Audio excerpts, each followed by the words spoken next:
उसको थोड़ा सामान लेने को भेजा था, वो इतनी देर क्यों लगा रहा है? जरूर दोस्तों के साथ बैठ गया होगा।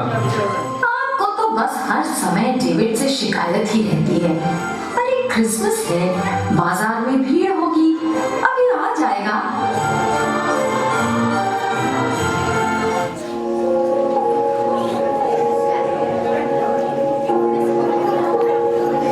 लो, आ गया तुम्हारा लाडला। सामान भी नहीं लाए, क्या हो गया? आप उधर कोने में क्यों बैठे हो? एक मिनट शांत रहो जॉन। बेटा डेविड, क्या हो गया? क्यों इतने दुखी हो? किसी से झगड़ा हुआ क्या? चलो चलो चलो जल्दी से तैयार हो जाओ, प्रेयर सर्विस में जाना है ना। देखो तुम्हारे पापा और मैं कब से तैयार होकर तुम्हारा इंतजार कर रहे थे।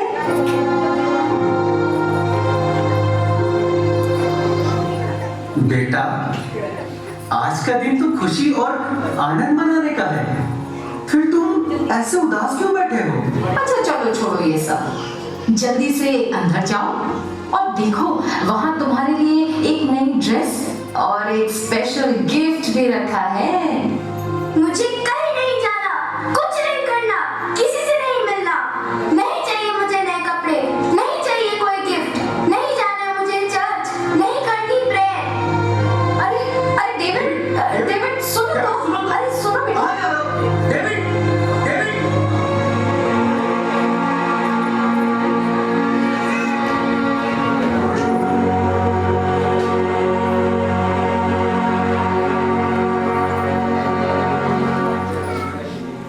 डेविड, डेविड, प्यारे बच्चे, नींद से जागो, समय आ गया कि तुम प्रभु और उनके वचन के बारे में जानो।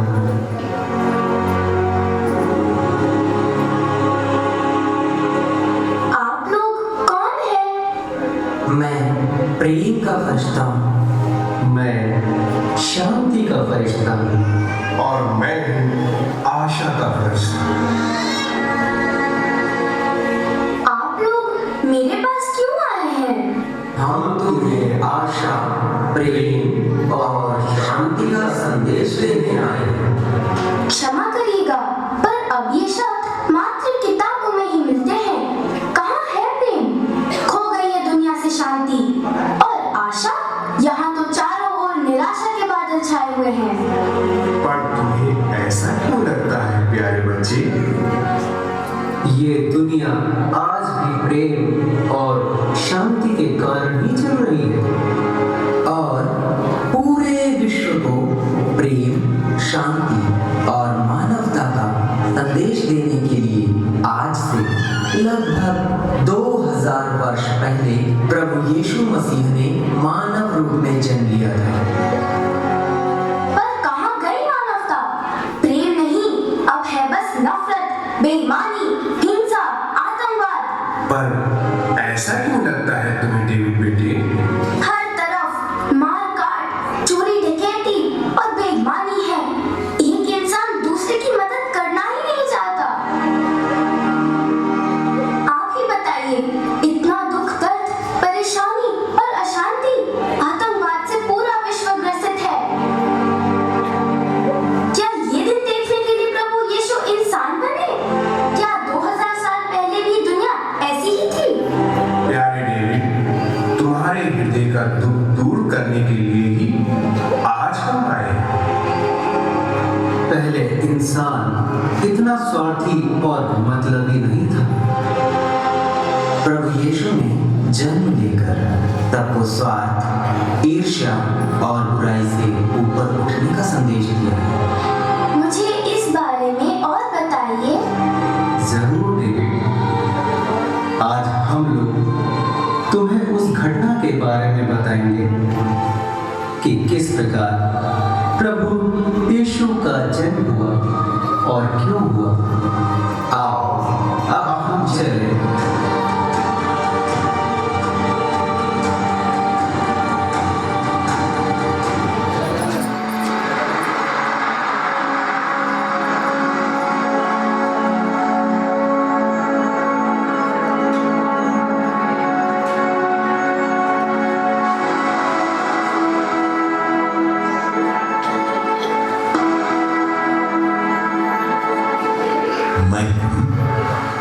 डरिए नहीं, आपको ईश्वर की कृपा प्राप्त है।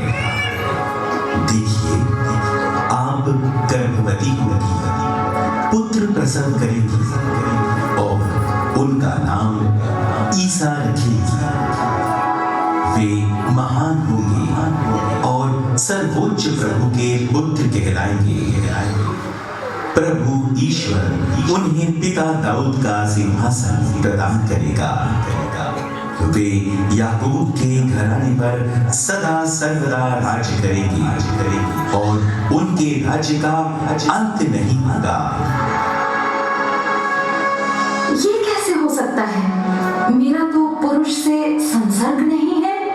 पवित्र आत्मा आप पर उतरेगा और सर्वोच्च प्रभु की शक्ति की छाया आप पर पड़ेगी। इसलिए जो आपसे उत्पन्न होंगे वे पवित्र होंगे और ईश्वर के पुत्र कहलाएंगे, क्योंकि ईश्वर के लिए कुछ भी असंभव नहीं है।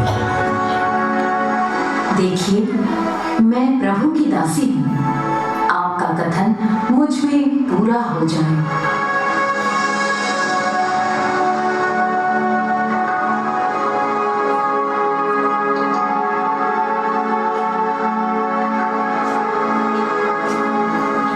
यूसुफ, प्रभु की कृपा आपको प्राप्त हो। आपने हमेशा वही किया है जो ईश्वर की दृष्टि में उचित है। इसलिए आपको ईश्वर की असीम आशीष प्राप्त है।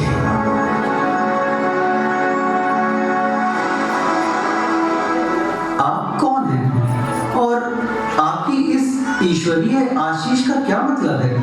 यूसुफ दाऊद की संतान है। अपनी पत्नी को अपने यहाँ लाने में नहीं डरे, क्योंकि उनके जो गर्भ है वो पवित्र आत्मा से है। वो पुत्र प्रसव करेगी और आप उनका नाम ईसा रखेगी, क्योंकि वे अपने लोगों को उनके पापों से मुक्त करेंगे।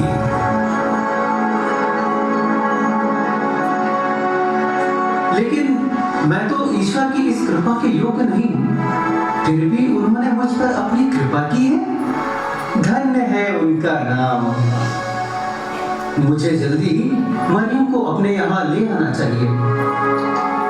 हाँ हाँ हाँ हाँ, मैं अभी जाकर मरियम को अपने यहाँ ले आता हूँ।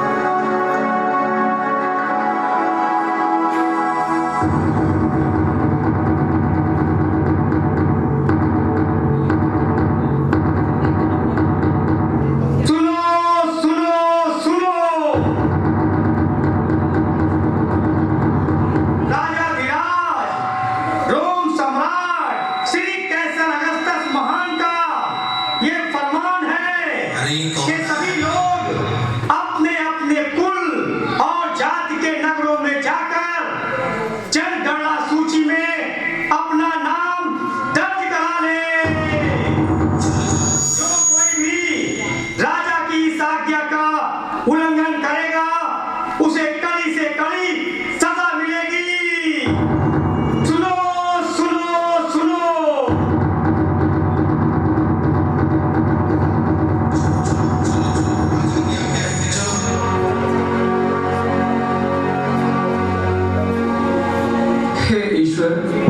इस ठंड के मौसम में राजा का ये कठोर फरमान, हम गरीबों का क्या होगा? खैर, राजा की आज्ञा है, उसका पालन तो करना ही होगा। चलो मरियम, हम जल्दी से घर चलते हैं। जी बिल्कुल, हमें अब देर नहीं करनी चाहिए।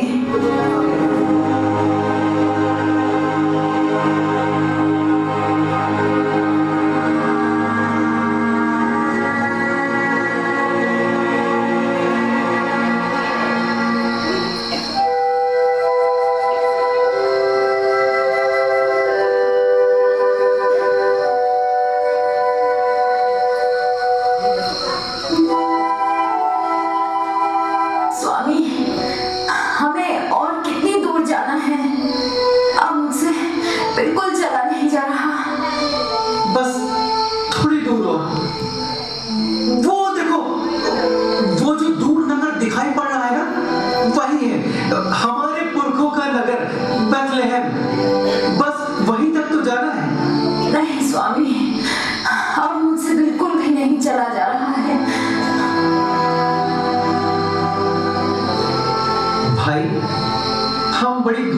यात्रा करके यहाँ तक पहुँचे हैं। क्या हमें रात बिताने के लिए कहीं पर थोड़ी सी जगह मिल जाएगी? आपने तो काफी कठिन सवाल कर दिया है। नगर में तो भीड़ इतनी बढ़ गई है कि पांव रखने तक की भी जगह नहीं बची है। अगर आपके पास किराया देने के लिए पर्याप्त धन है तो कहीं भी जगह मिल जाएगी, नहीं तो आपको खुले आकाश के नीचे ही रात बितानी पड़ सकती है। वैसे तुम लोग हो कौन, कहाँ से आ रहे हो? मैं दाऊद वंशी यूसुफ हूँ। हम नाजरेत नगर से आ रहे हैं राजा की आज्ञा अनुसार अपना नाम लिखवाने। ये मेरी पत्नी है मरियम, इसकी हालत गंभीर है। क्या कहा? हालत गंभीर है? और तुम लोग नासरत नगर से इतनी लंबी यात्रा करके यहाँ नाम लिखाने आए हो? जरा अपनी पत्नी की हालत देखो। क्या ये समय इतनी लंबी यात्रा का है? अरे तुम्हें अपनी पत्नी का जरा भी ख्याल नहीं है? क्या करें भाई, मजबूरी है। विदेशी शासन है और काफी सोच समझकर कदम उठाना पड़ता है। लगता है अब हमें खुले आकाश के नीचे ही रात गुजारनी पड़ेगी। ऐसा ना कहो बेटी, इंसान इंसान की कदर नहीं करता तो क्या हुआ, ईश्वर तो जानता ही है। देखो नगर में कई गौशालाएं हैं, अब सराय में तो कहीं रहने की जगह नहीं मिली है, इसलिए अगर तुम चाहो तो किसी एक गौशाला में आज की रात गुजार सकती हो। काश काश हमें किसी गौशाला में ही थोड़ी सी जगह मिल जाती। अवश्य बेटी, आओ यूसुफ, मैं तुम्हें एक गौशाला दिखा देता हूँ। तुम दोनों वहीं जाकर आज की रात गुजार लेना। अगर चाहो तो कल दिन में कोई दूसरी जगह खोज सकते हो। आओ मरियम, मैंने कहा था ना कि ईश्वर कुछ ना कुछ प्रबंध अवश्य करेगा। हे ईश्वर, तेरा लाख लाख शुक्र है।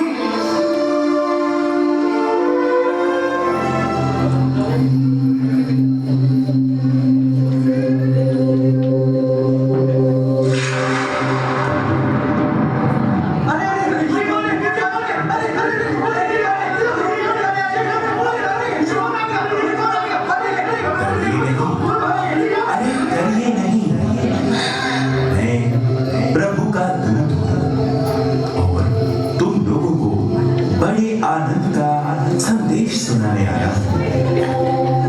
कौन हो तुम? भाई, मैं प्रभु का दूत हूँ। प्रभु का दूत? डरो मत, इधर देखो, मेरी ओर देखो। मैं तुम लोगों को बड़े ही आनंद का संदेश सुनाने आया हूँ। आनंद का संदेश? नहीं, ये कोई चाल है। हमें इसकी बात का भरोसा नहीं करना चाहिए, पता नहीं क्या कर दे। अरे जाओ नहीं। रुको, मेरी बात सुनो। संसार के मुक्तिदाता, गरीबों के मसीहा ने जन्म ले लिया है। मैं उन्हीं के जन्म का संदेश सुनाने के लिए तुम्हारे पास आया। क्या कहा? गरीबों के मसीहा? यानी कि क्या मसीहा ने जन्म ले लिया है? परम पावन ईश्वर के पुत्र ने बेथलेहम की एक गौशाला में जन्म लिया है। यदि तुम्हें मेरी बातों पर विश्वास नहीं है तो जाओ स्वयं देख लो। तुम एक बालक को चन्नी में लिपटा और सफेद वस्त्र में लिपटा हुआ पाओगे, वही मसीहा है। लेकिन आप इतना बड़ा अद्भुत समाचार सभी बुद्धिमानों को छोड़कर हम गरीबों को ही क्यों सुना रहे हैं? क्योंकि वो गरीबों के मसीहा है। क्या कहा? गरीबों का मसीहा? हाँ, गरीबों की मसीहा। लेकिन वो मात्र गरीबों के ही मसीहा नहीं, बल्कि वो हर एक जरूरतमंद व्यक्ति के मसीहा है। चलो हम अपने मसीहा का दर्शन करने चले। हाँ, चलो, हमारे मसीहा, हमारे मुक्तिदाता जन्मे हैं, हम उनके दर्शन करने चले। चलो। हाँ, चलो।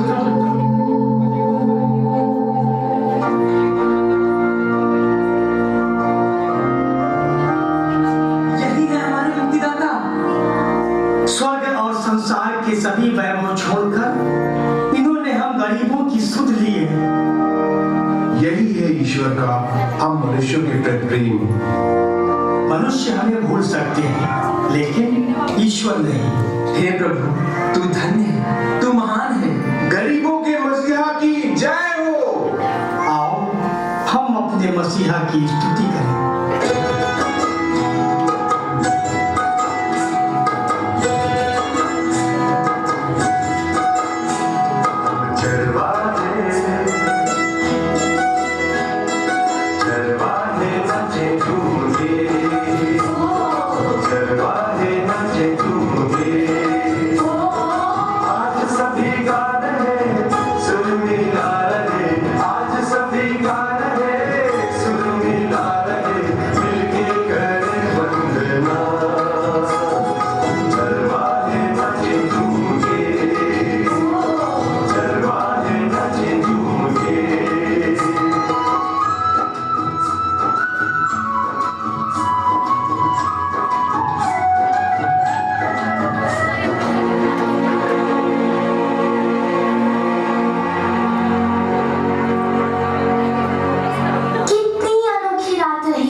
मात्र सुनने भर से ही मुझे बहुत अच्छा महसूस हो रहा है। हाँ, इसीलिए तुम्हें प्रभु यीशु के जन्म के बारे में बताया।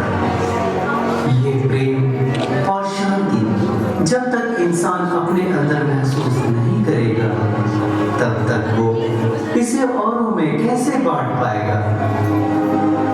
बदलाव हमें अपने अंदर लाना है। ईश्वर ने हर इंसान को सोचने और समझने की शक्ति दी है।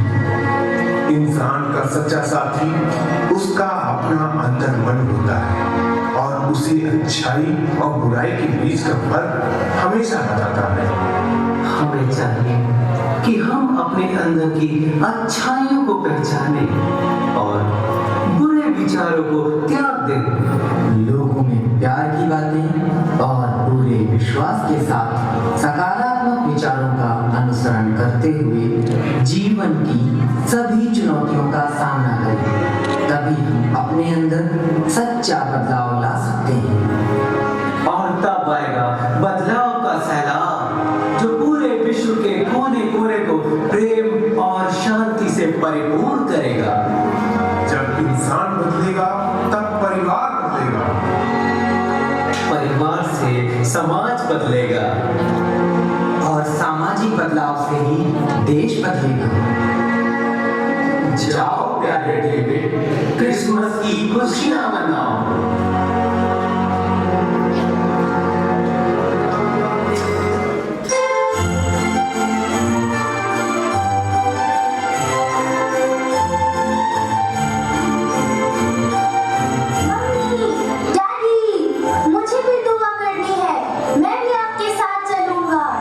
डेविड, तुम सो गए थे बेटा, इसीलिए हम लोग अकेले ही आ गए। बहुत अच्छे लग रहे हो डेविड, नए कपड़े पहनकर अच्छा लगा ना?